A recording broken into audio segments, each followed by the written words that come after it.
Hey everybody, Pastor Randy here. Good to see you today. Hope you're doing well. We're going to jump back into purpose. We've been talking about this as Jesus has said, you are the light of the world. We looked pretty deep at that yesterday, and the intent of that statement, it is assigning us our purpose. What are we supposed to be doing? I gave you the illustration yesterday of darkness and that being surrounding and how that changes if you walk in the room. Again, that's not arrogance. It's not, hey, look at me. No, it's just look at what I represent, which poses the challenge. How am I doing with that? Jesus not only gives us the purpose, he trusts us with an assignment. Think about that. You've given me this purpose, which means I have one, which means I'm supposed to be doing something with it, which means you trust me to do it. Friends, this is why relationship is so important, and I speak about this all the time in my ministry. Some focus on an entirely different end of the spectrum, and some, I don't even know what end they're on, but it is a personal question. How am I doing with my assignment? Okay, if your assignment in life is to be, and I don't even know, we could use a million different illustrations, but whatever it is, are you working to be your very best at it?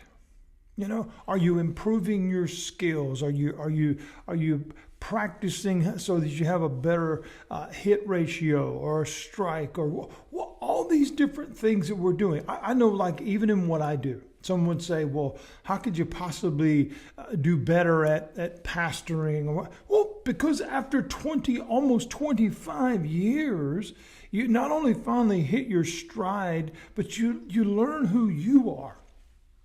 You learn what all this means.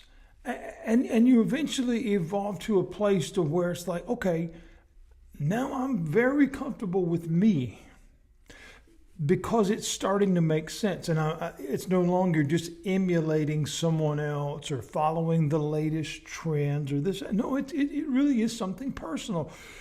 That is why your light matters. Everybody's got one. Some people just won't let it shine, and that's where the difference is. He mentions in this description, he says it's like a city on a hill. What is he talking about? Well, a city on a hill is representing something that is in plain sight. In other words, it's obvious. He says that such a thing cannot be hidden. And in other words, everybody that passes by can see it. If you've ever flown at night, when you pass over massive cities, New York, Vegas, wherever, you can't miss it. You can't miss it. I mean, you would literally have to close your eyes, close the blind, and just refuse to believe that it's there. But, of course, that doesn't make it go away. It's there. It's real. It's so obvious. It's so clear. It's so real that it can't be ignored. That's what our light is supposed to be. That is not being annoying. Now, that's different. That is not being over the top and just in everybody's face. No. That is taking something with you. That is bringing something into your space, into your circle of influence that can't be ignored. In other words, you're different. What do you got going on? How did you get there? Because you see, things like that, questions like that open doors. And when doors are open, what is the intent of that? So someone will walk through. Someone will ask that question. How did you get there? What do you understand? And friends, that is when we can openly share our faith. What we really believe. Not what we've been told that we believe, but what we really believe. And that's a good thing, because that is letting your light shine. Will everybody always agree? No.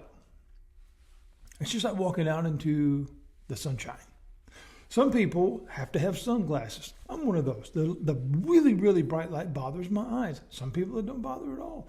Everybody's light is different, okay? Some people have a little bit less fluorescence. Some people have a whole lot more. But it all depends on the heart, okay? Because some people they mean well. Oh my goodness, they mean well. And so they are a little bit more over the top. Other people are a little bit quieter. But regardless, here's the question. Are you letting your light shine? Because that is your purpose. That is our challenge. That is our challenge because it's personal. Okay, he said, the city on the hill cannot be hidden. In other words, again, it's so obvious, it's so clear, it's so real, it can't be ignored. It's made to see.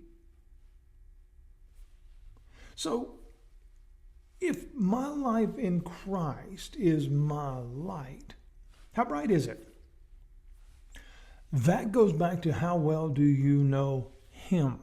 Not the system, not the denomination, not what you've been told, but what you know. What have you personally experienced if you are traveling down this faith journey to a place to where I want to know what this means. I want to know what all of this is about. Because it's there that you find answers.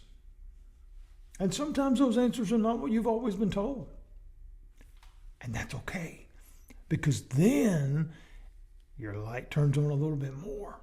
Because it is then that it's no longer just regurgitation. Then it's from the heart. This becomes real. And so as we think about our light, as we think about our assignment, as we think about our purpose, here's another personal question. Can that be compared to a city on the hill? In other words, can it not be ignored?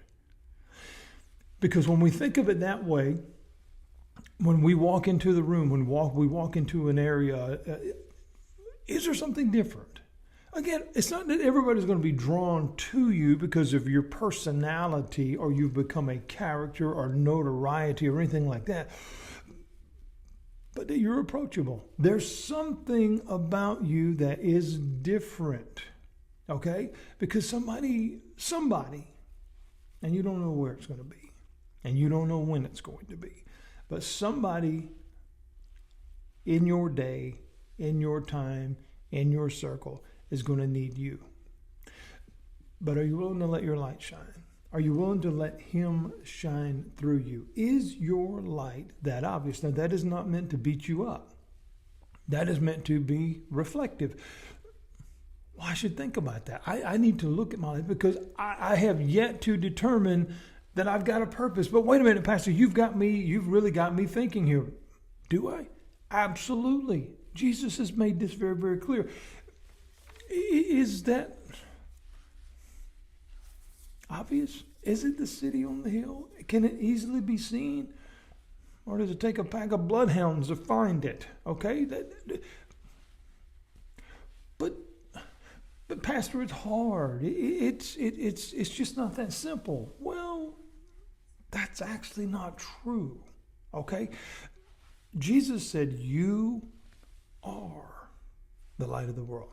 Not if you decide or if this. No, there's no stipulations there. Okay? What we find is responsibility, but where there's responsibility equals purpose.